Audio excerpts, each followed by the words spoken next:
Welcome back to Learning How. Today, do you know who we're learning about? No. We're learning about Thomas Cole. Can you see Thomas Cole? Thomas Cole. Good job.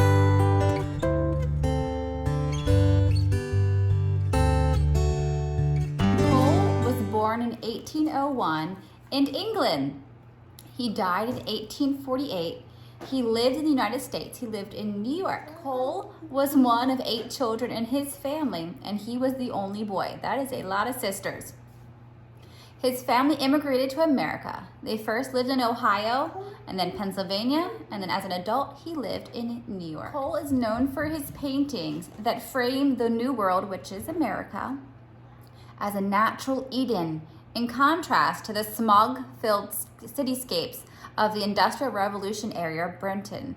So this is where he grew up. So he's saying that he likes the serene, natural beauty that America has, and that's how he painted America. That's how he portrayed America in his artwork, in contrast to the large cities that had industrial waste from these new factories. In fact, his work is seen as a critique of contemporary industrialism, urbanism, and the westward expansion. So it seems like he kind of, in a way, critiques, saying that that is just not always what's best. Always maybe progress in that way is not always best, in his opinion. Cole is one of the founders of the Hudson River School.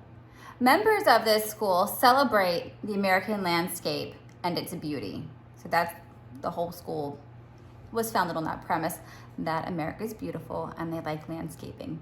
The pictures. During this time in history, in 1820, immigrants start coming to America in large numbers. And then also in 1838 was the Cherokee Trail of Tears. Thomas Cole was quoted saying, "The most distinctive and perhaps the most impressive characteristic of American scenery is its wildness." The first piece of art that we are going to study is called the Titan's Goblet.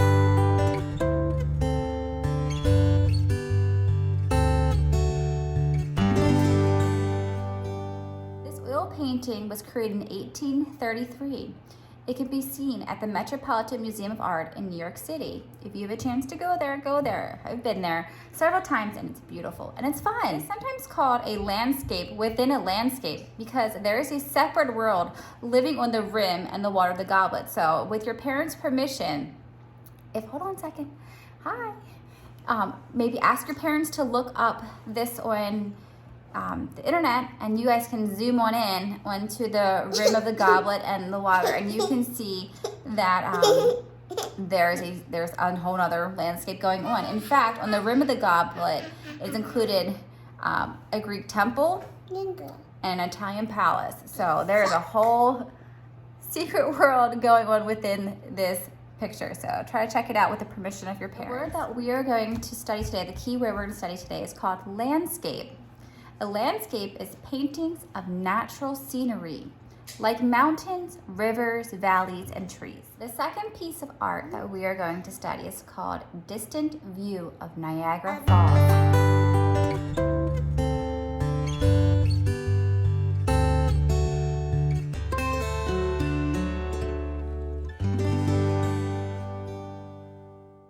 Cole painted this picture in 1830. And it can be seen at the Art Institute of Chicago.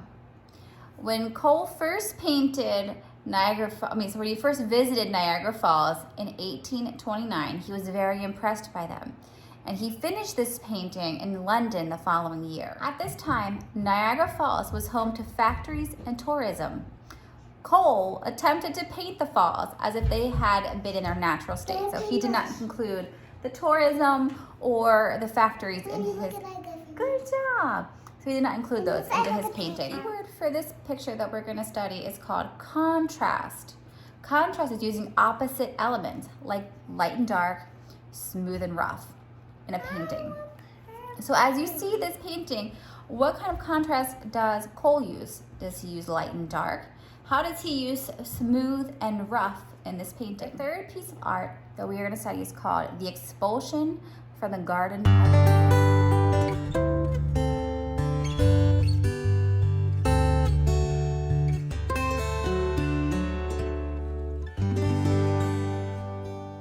expulsion means to kind of be forced out. And so, just to make sure everybody knows what that word means.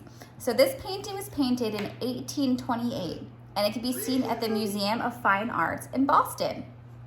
This painting depicts Adam and Eve leaving the Garden of Eden.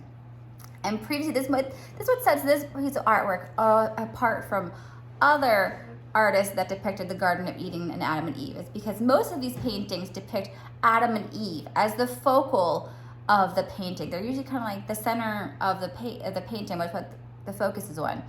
But since Cole is a landscape painter, he decided he was going to emphasize the contrast in the landscape between the Garden of Eden and the outside world. So he's contrasting those two. So inside the Garden of Eden, he's depicting that in one way, and as compared it to the landscape of the world outside of the Garden of Eden. So Adam and Eve are not the focal point of this painting. The key word that we are going to study is called a vista. A vista is a distant view. The fourth piece of artwork we're going to study is called the oxbow.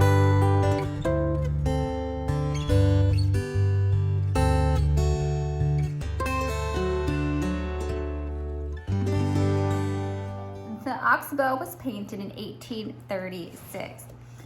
The Cole divided this painting diagonally, where the west is located in the left and is untamed in its pure nature, and the east, which is he divided on the right side, is settled American culture, like settled by American agriculture. So one is kind of like wild and untouched, the other one is developed. And so if you look very closely in this painting, in the lower portion of the painting, in the wilderness section, you will see Cole drew himself in a self-portrait. So a self-portrait is when an artist creates him or himself, like in a piece of artwork. So he drew a picture of himself in the wilderness in the lower corner, the lower portion of this piece of art, and see if you can find it. I painted myself at the beach. Oh, let me help you. This is Ridgie's landscape. She painted herself at the beach. So Ridgie used All the family. All the family. That's so lovely. What a lovely landscape you created. For this art project, make sure you bring your smock, because we are going to be, Ridgie used washable paint because that's what she wanted to use, but we're going to be using acrylic, so it will stain. So make sure you bring your smock so you don't stain your clothing. I have a smock. And we're going to be using canvases too. She used paper just because it was easily accessible, but we will have little canvases for you guys to use, right? Yeah. Okay.